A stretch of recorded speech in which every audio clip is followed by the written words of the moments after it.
देखिए, माननीय प्रधानमंत्री जी ने पहले दिन से कहा कि उनकी सरकार गरीब की, वंचित की, शोषित की, पीड़ित की होगी और एक के बाद दूसरा निर्णय जनता के हित में था। ईज ऑफ डूइंग बिजनेस हो या ईज ऑफ लिविंग हो, बार बार रिफॉर्म्स लेकर आए और रिफॉर्म्स के माध्यम से जनता के जीवन में एक बड़ा बदलाव है। उनके प्रोग्राम पॉलिसीज़ हों, वो भी जनता के जीवन में सुधार लाने के लिए है, प्रति व्यक्ति आय बढ़ाने के लिए है।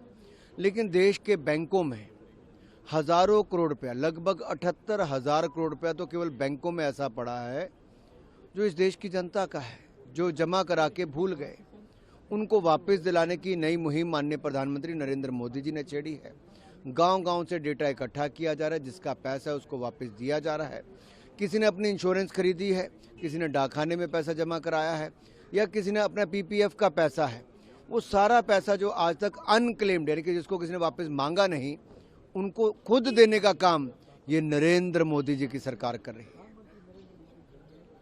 लेकिन के संदर्भ में खासकर जोर दिया और कहा कि हमको तिगुने रफ्तार से काम करना है इस तीसरे टर्म में। एनडीए के साथियों से अपील भी की है उन्होंने। बिल्कुल, अगर आप देखिए, कंप्लायंस बर्डन लगभग 63,000 कंप्लायंसेस का इस देश भर में था, अलग अलग स्तर की, राष्ट्रीय, राज्य और म्यूनिसिपैलिटी की।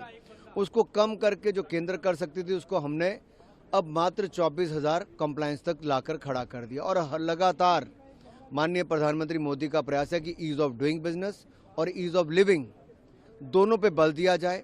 जो कानूनों में क्रिमिनलिटी थी, यानी कि आपको छोटे छोटे काम के लिए, मान लीजिए एक सफाई कर्मचारी एक दिन नहीं आता तो उसको 100 दिन का दंड दे दें, इस तरह के नियम थे। इन सब में रिफॉर्म्स लाने का काम नरेंद्र मोदी जी की सरकार ने किया है। ईज ऑफ डूइंग और ईज ऑफ लिविंग को बल दिया है और आगे भी कितने और रिफॉर्म्स करने हैं उसके लिए भी जन विश्वास बिल 2 लाने का काम जो भी कमेटी बनी है उसके माध्यम से हो रहा है।